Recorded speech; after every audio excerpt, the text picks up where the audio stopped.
Good morning. Alright, so we got a bunch of us here in anticipation of the arrival of not ours, but the aircraft in question, which should be coming around the corner here momentarily. So look forward to seeing what comes around the corner. Here it is.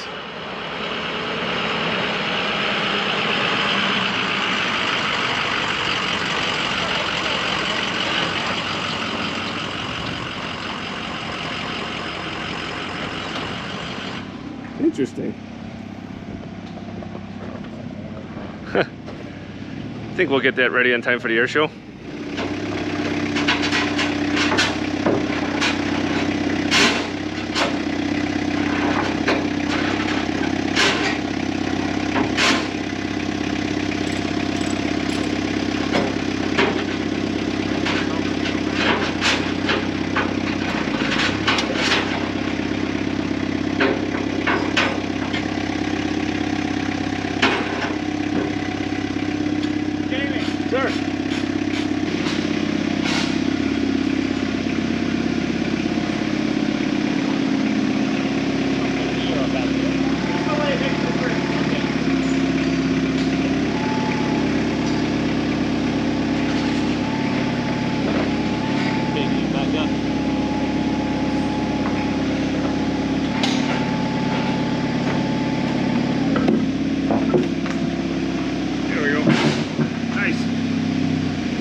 Bunch of people, we're going to try and manhandle the back end because it doesn't have steering wheel. We just need to get it to come this way, the back end of the...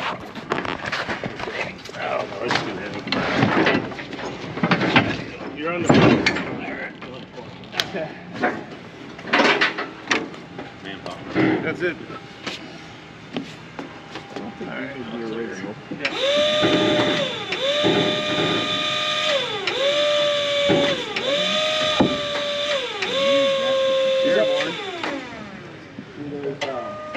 Anytime there's you want to straighten it up on the forks, or is that all right?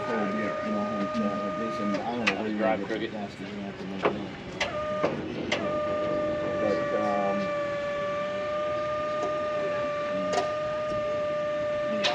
Hardware's not too bad. Oh yeah, that kind of stuff, yeah, that's readily available. Oh, you got a glove on. There you go. Been around this museum long enough to know to wear gloves.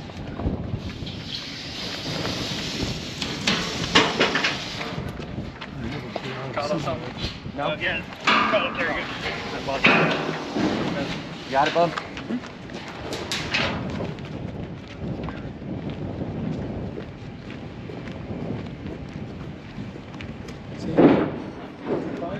Two fights.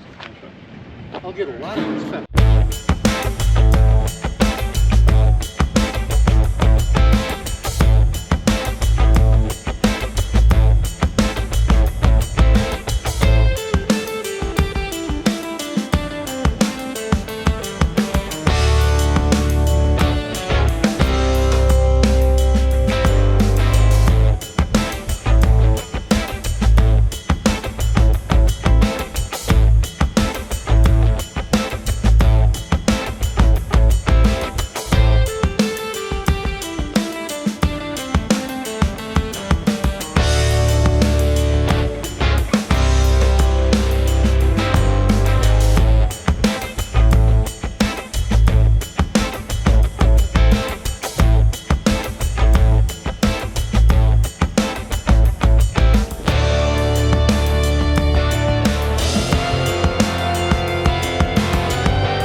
right, so what we have here in the hangar is called a Strikemaster. This belongs to the Vietnam War Flight Museum.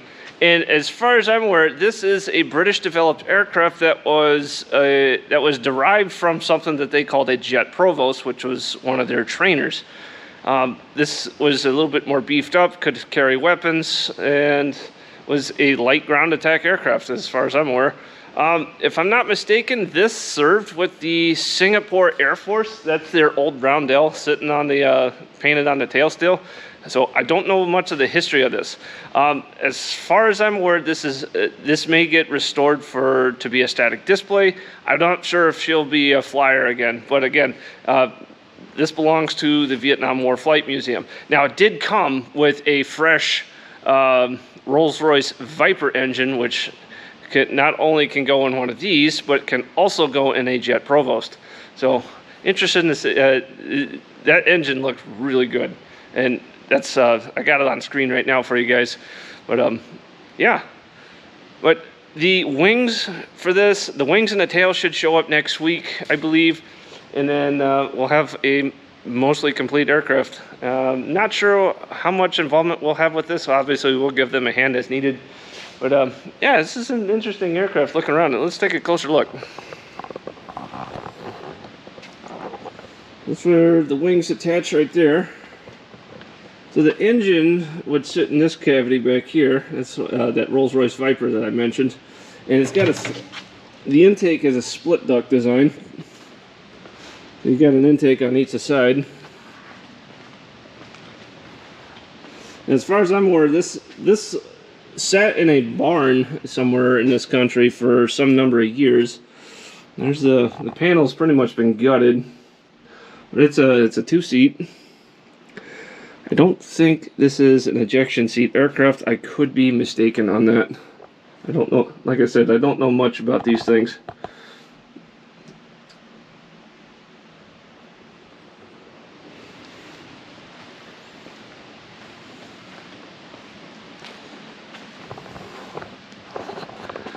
All right, but there's the Strikemaster, everybody. Now I'm going to run over to the Phantom hangar. I got a question I want to answer for you guys. All right, so the question we got with the Phantom comes from Steve Helms, shown on screen here, and it's whenever the time comes to do an engine trim check, so that's basically running the aircraft with it anchored down and all the way up to full power and into afterburner, while the engine mechanics look it over and make any adjustments that they need to make inside the engine compartments. Do we have that capability here? And the answer to that actually is yes. So with us being based here at Ellington Airfield, Ellington has a long history of being a military airfield, dating all the way back to around the time of World War I, which was darn near 100 years ago.